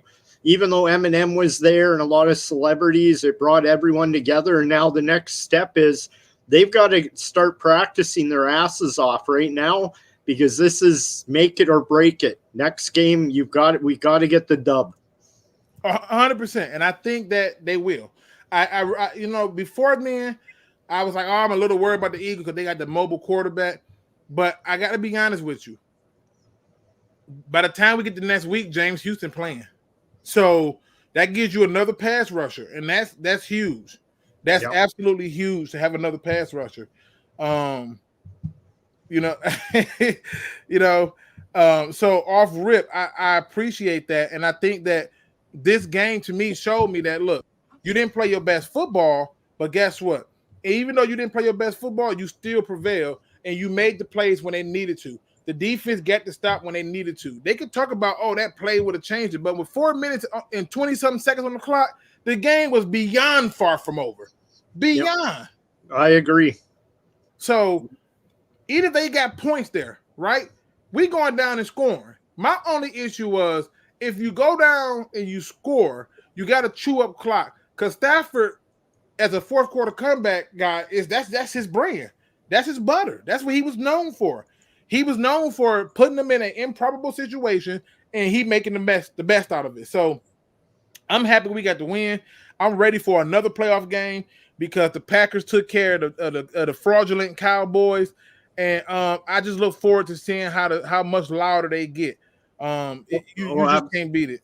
I want to make a comment about the TikTok video trending right now with Taylor Swift at the game there. Some guy went on video, and you know how the stands are with the sections with the windows open where the box seats are. This fan, I guess a fan of Kansas City and Taylor Swift, the guy literally was like, not like totally harassing her, but it was funny TikTok video asking her if Travis Kelce's going to get some of those country lips tonight. You know what I mean? It's got like 1.8 million views. Canada, for the benefit of it, I can care less about that. Taylor Swift ain't on the motherfucking football field for us. Taylor Swift ain't a Lion. Taylor Swift ain't a Lions coach or trainer or nothing.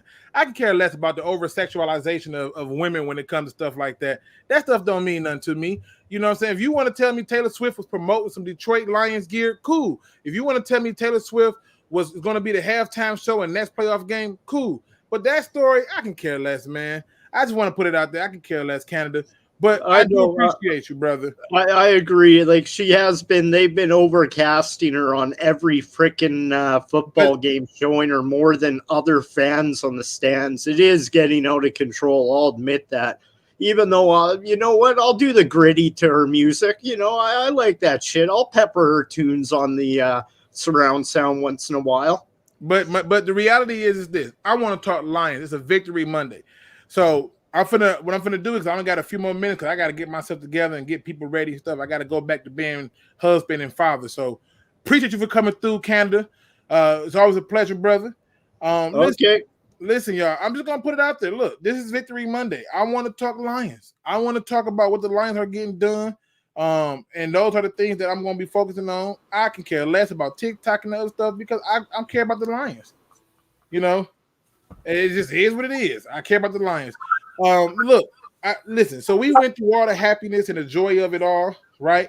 So let me just put it out there because I'm sorry. My biggest gripe with yesterday was the abandonment of the run, the abandoning of not riding the hot hand, the direct focus on it. Now, don't get me wrong. I have come to understand that a lot of times the Lions do things to set things up because there was a statistic that was out there that showed that in games when Jahmyr Gibbs came in, we passed it 67% of the time. So to have Jahmyr Gibbs come in and they run it, by the time you get to your next opponent, that will make them pause a little bit and wonder if it's a pass or if it's a run. Shout out to you, Marcus Land. He says, who would you rather play, Bucks or Eagles? I don't care. My belief is simply put, no matter who you play, you got to win, right? Like you got to understand, the Giants had to go up against a undefeated scoring machine of New England. And they didn't care. they didn't care. He wasn't the big bad wolf. They was like, yeah, y'all ain't as bad as y'all think y'all are. Man, did you see that freaking commercial of Eli just freaking dogging on him? It's like, man, we could have had perfect season, but you had to go and ruin it. I mean, it's just one of the things. So to me, I don't care who we play. You got to beat them. That's what, you're going to be at home. You got to beat them. Now here's the scary part. I'm finna show y'all the scary part. And y'all all think I'm tripping because I said, hey, I need the Packers to win because I want to play the Packers. I need the Packers to beat the 49ers. Why? Because that means the Packers will have to now come to Detroit, and Detroit gets a third playoff game for the NFC Championship, a game that they will now be able to go against a team that they are familiar with, a team that they are going to be able to match up with and play toe-to-toe with, and then you win that game with 3 playoff games at home to go to the Super Bowl. That's what I want. Will we be playing on their turf in Lambeau? No. If they beat the 49ers, we're the highest seed. We keep home field advantage. Okay, so we get three home games. Wow. Yes. So that's why I'm rooting for them to beat it. Otherwise, you got to go on the road to play the 49ers. And I still think we win that game. I want that home field advantage. I mean, good God, we get to the freaking championship. Could you imagine how effing loud they're going to be? Shit, we'll make this one wild card game look cute in comparison. And that's my point. Like I've seen the power of our fan base. I've seen it. You've heard it. I mean, yeah, I've witnessed it. So it's like, okay, cool.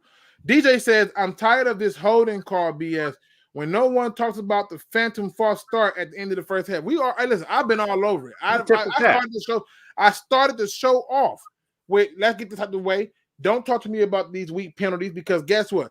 Even if they get the penalty, guess what? Let's say y'all chew off 2 minutes. We still had 3 timeouts and a 2-minute warning. Yeah, I take those odds. Definitely. But yeah, man, anything with this game, I mean, I'm still shocked that Stafford played all the way through that game. I mean, his eyes rolled to the back of his head. I'm like, yo, wait a minute. He had to be concussed. No way. He had that same look that Tua had. And I'm like, how did they let him back in? I knew they were going to let him back, but I was like, how? I mean, consider that, like, we can't let Wentz in, but I don't know. It's like he already fucked his hand up twice. It was already bleeding. He already got hit by Aiden second time. First was Aleem fucking up his hand, and Aiden didn't do much. I figured his hand was all jacked up after that, but no, man could still throw a perfect freaking spiral doing that. I'm like, how the fuck? Listen, it was good to see. Minnie, you still there? Rumble, you still there? I want to make sure. Yeah, I'm still here. Okay. Yeah, because I see right now it looks like Pittsburgh making a comeback against the Bills. Yeah, Pickens is balling his ass off, man. Yeah, it's getting real ugly. And that's why I got it on mute because I'm kind of listening to the game or watching the game. But yeah, let me get. Listen, I ain't gonna talking about. Look, like I said, I gotta get things ready and get ready for work. But yeah, no, they're trying to stage a comeback, and I'm telling you right now, if they can't bet on. Yeah, they're not the Bills out. You might end up having a situation where I think as much as they want to keep hyping up the Ravens, I hate to say it, Kansas City might snuff them. So you can't bet against Tomlin right now, boy. I don't know what the guy is. Man, you can't bet against him right now. This team is playing inspired for sure.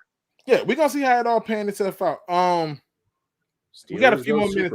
They for sure gave Stafford a shot in his hand or something. That pain and swelling, his hand was busted. This is what I loved about the game. Everybody wants to talk about the defense and stuff, but I'm like, dude, they really did tee off on the quarterback.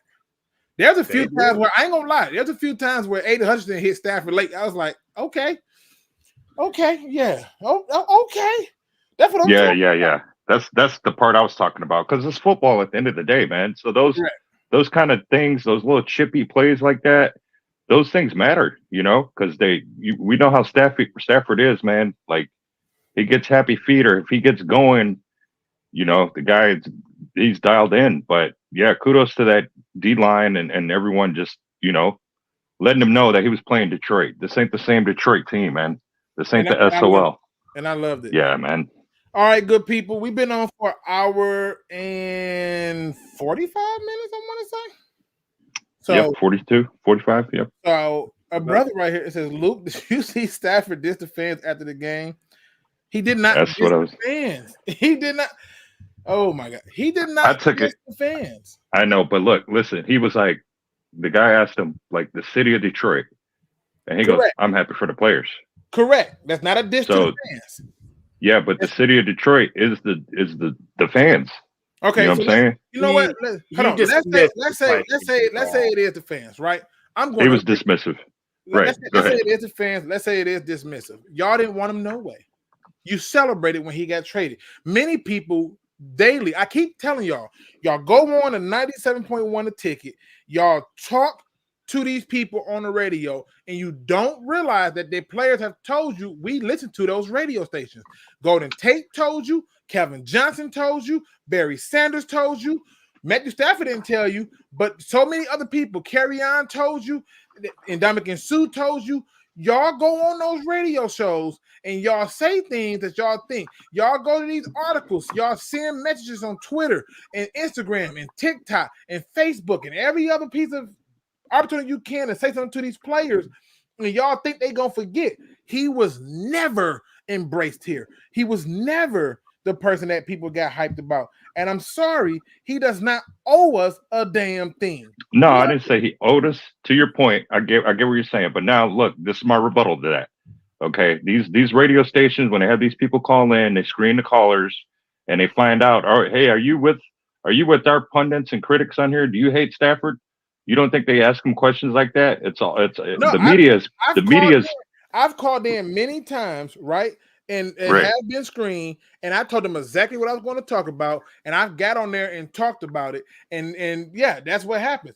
A lot of people get on there and they say stuff just to appease the host on the show, and I'm telling you, Right. that they really did not like him. They will boo Matthew Stafford. Every year they wanted to draft a quarterback. Every time, I mean, it was. We're still doing that with Goff to this day. Let's be honest. We've been doing this for every single person. We've been doing this for every year from as long as I can remember. We did it with Charlie Batch. We did it with Andre Ware. We did it with Rodney Peete. We did it with Jeff Garcia. If you name Joey Harrington, the list goes on and on and on and on and on, where a lot of things were out of the hands of the player, and the fans just let him have it. I just do not believe that he was directly dissing them. The question was asked, how happy are you for the city of Detroit?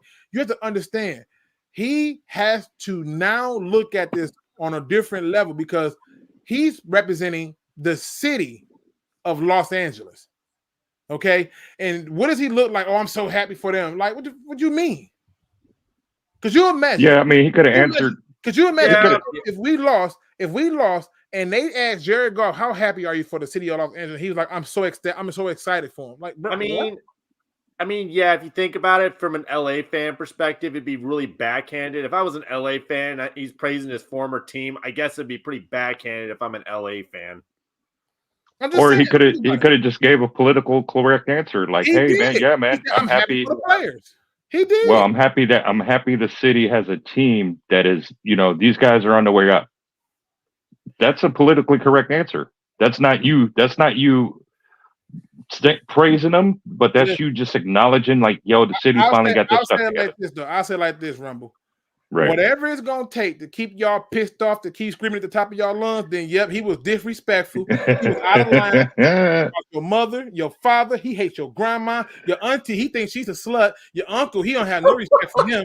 Whatever it's gonna take for y'all to show up on Sunday at 3 p.m. and act the ass, I'm gonna be right on board with it. If you think that he was not for you, wait till you hear about what he said about your children. He think they ugly. If it was me, I would go in there and be totally disruptive. I'm just being honest. Whatever it's going to take for them to have that anger, I'll take it. I just don't. But yeah, I don't even want to talk about him no more, man, because we kind of buried him last night. I'm just happy that this team, did not waver or falter. And they played all 4 quarters, man. Like my critique is with, you were talking about Ben Johnson and his play calling, and him literally, pun intended, running away from the run. I wasn't cool with that because, like I said earlier, McVay burned 2 timeouts, and it's like at this point we're averaging almost 4 or 5 yards a carry, man. It's like, bro, now is the time to just let this O-line eat, man, and just. Him putting Goff in a position to where he had to pitch the ball back and damn near fumbled it. If it wasn't for, I forgot who jumped on it, but it's like, I didn't want him to get cute. I wanted him to keep doing what he was doing the first half and just, like you said, handing that ball off. I wish he would have kept that up until 8 minutes to go in the fourth quarter. I think we would have at least had 2 or 3 more field goals because they weren't really stopping the run. Let's be honest. We were gashing them with the run. And that D-line was they tried to move Aaron Donald all over the place, and he was just getting stuffed. And there were times he couldn't even rush because he was behind 2 of his own players on the line. But yeah, man, I'm so thrilled. I know you're happy. I too was one of those guys who never really, saw success. We had a player or two who always shined brightest on this team, But this complete game we got from this team last night, man, is promising to say the least. So I'll end it with that. But yeah, man, I'm juiced, man. Yeah, and this man is on fire. Hey, listen, Niners, look at this. Look at this. Bring it. Yeah, you don't want this problem. Nah. You got Niners fans in here now. You don't that want these problems. Listen, you really need to be concerned about the Packers before you get to talking to us. Now, you don't want these problems. You know, Brock Purdy ain't been playing too well lately. You know, the offense ain't been snapping too swiftly. So I don't know, but I'm sorry. It's my confidence is too high. You know, I'll never forget this. You know, I remember when the Dream Team won that gold medal. I remember thinking to myself, like, wow, they did it, right? I remember when like just seriously think about all the moments where we were the underdogs in these games and showed up. That's how it would be if we played the 49ers. But I'm just saying, I ain't turning down nothing.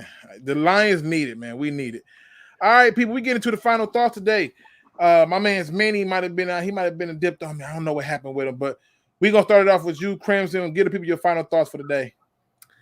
Bucks, Eagles, I'm taking them. Let's ride. I want to see what we can do. I want us to go even further. I don't want this train to end. I want to see how far we can go with this shit all the way to the freaking end, man. Okay. I am so fucking pumped for this. You have no idea. Listen. I got to do this. You know we in final thoughts, but I got to let my man's in here because he's always hitting me up when the game's going on and when it's not. I'm going to bring him in, let this man have his moment, okay? Let me bring in my man Juan W. in the building.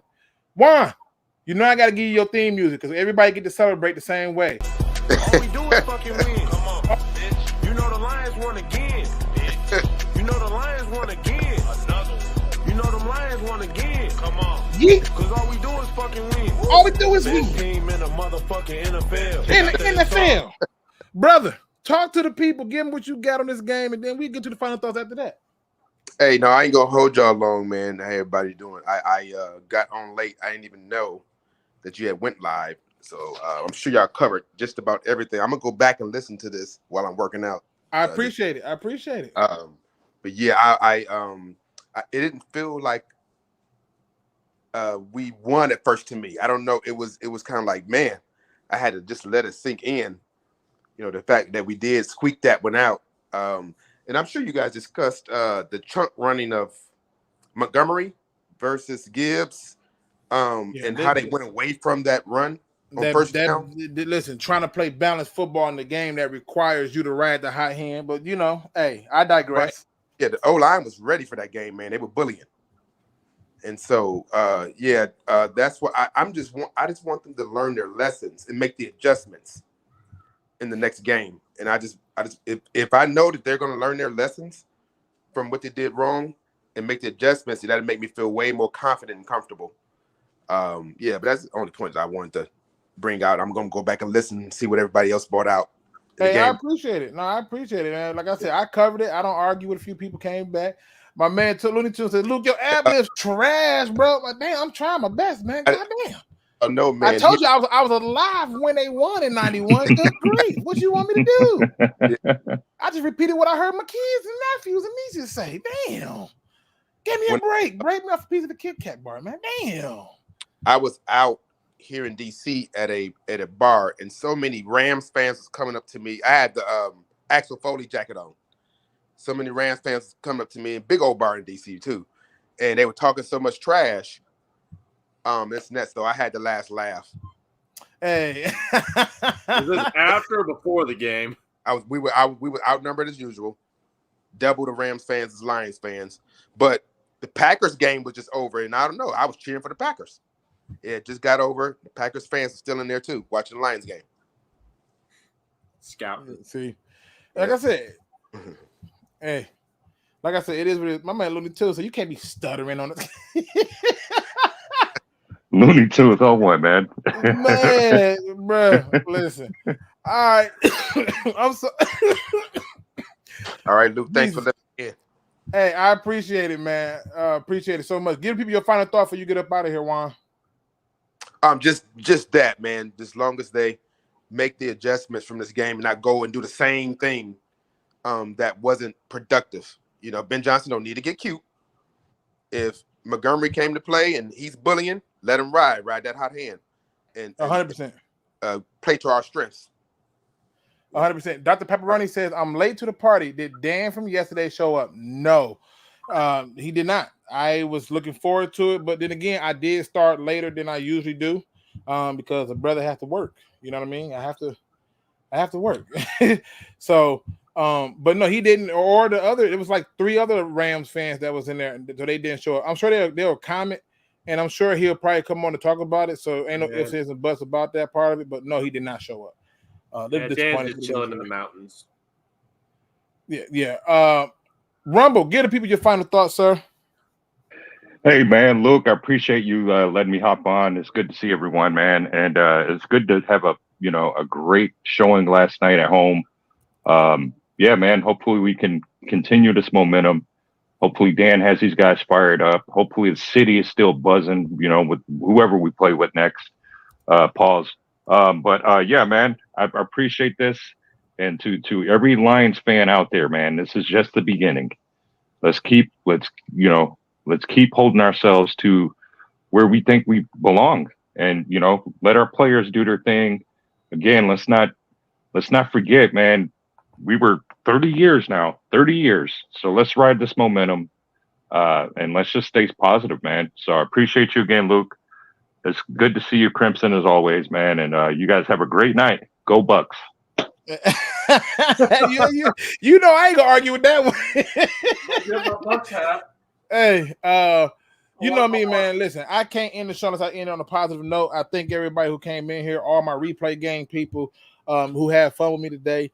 I had to come on today and do this. I'm gonna try to come on tomorrow because I really want to spend tomorrow looking at more tape based on who we gonna play, so I can kind of get a feel for what they do and how we can attack it. But off rip, let me just tell you, this is a good feeling. Today's positive quote is simple. It comes from me.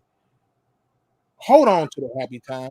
Every day ain't gonna be the most sunshine, ain't gonna be the most beautiful and the most pleasant day.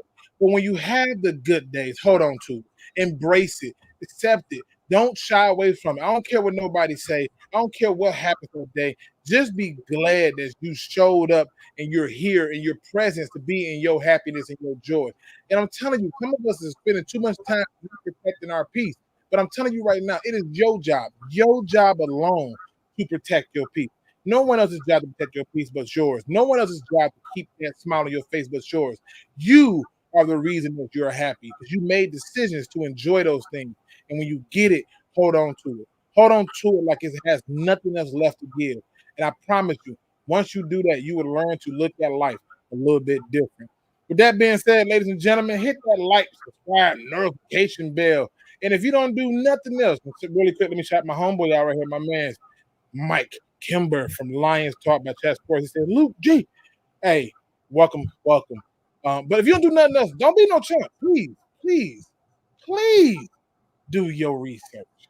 I'm out.